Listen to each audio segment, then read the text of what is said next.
The floor to the United States. Thank you, Madam President. The United States has worked vigorously and with determination to support Palestinian statehood in the context of a comprehensive peace agreement that would permanently resolve the Israeli-Palestinian conflict. Since the attacks of October 7, President Biden has been clear that sustainable peace in the region can only be achieved through a two-state solution with Israel's security guaranteed. There is no other path that guarantees Israel's security and future as a democratic Jewish state. There is no other path that guarantees Palestinians can live in peace and with dignity in a state of their own.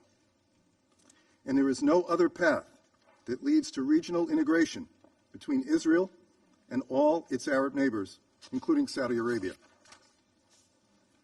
We also have long been clear that premature actions here in New York, even with the best intentions, will not achieve statehood for the Palestinian people. As members of the Security Council, we have a special responsibility to ensure that our actions further the cause of international peace and security and are consistent with the requirements of the UN Charter. As reflected in the report of the Admission Committee, there was not unanimity among committee members as to whether the applicant met the criteria for membership as set forth in Article 4 of the UN Charter. For example, there are unresolved questions as to whether the applicant meets the criteria to be considered a state. We have long called on the Palestinian Authority to undertake necessary reforms to help establish the attributes of readiness for statehood, and note that Hamas, a terrorist organization, is currently exerting power and influence in Gaza, an integral part of the state envisioned in this resolution. For these reasons, the United States voted no on this Security Council resolution. Again, the United States continues to strongly support a two-state solution.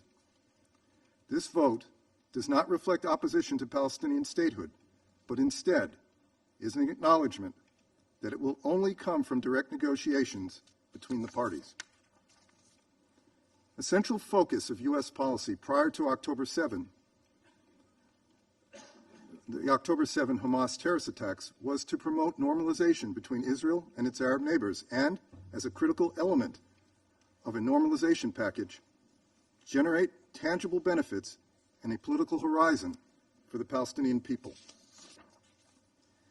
This was based on the U.S. judgment that normalization is the most viable pathway to make progress on what had been an intractable situation between the Israelis and the Palestinians. In the aftermath of October 7, conversations on potential normalization and a political horizon for the Palestinians that would lead to statehood and membership at the UN have continued. Hamas and its Iranian backers would probably prefer this effort not succeed, but we are determined to see it through.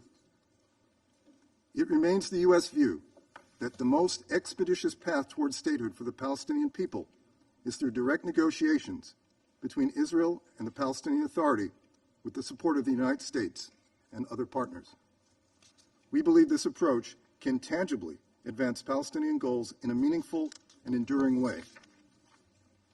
We also believe, in light of Iran's unprecedented and outrageous actions over the last week, that Israel's neighbors would stand to benefit greatly from normalization. The United States is committed to intensifying its engagement with the Palestinians and the rest of the region, not only to address the current crisis in Gaza, but to advance a political settlement that will create a path to Palestinian statehood and membership in the United Nations. The United States will continue to oppose unilateral measures that undermine the prospect of a two-state solution.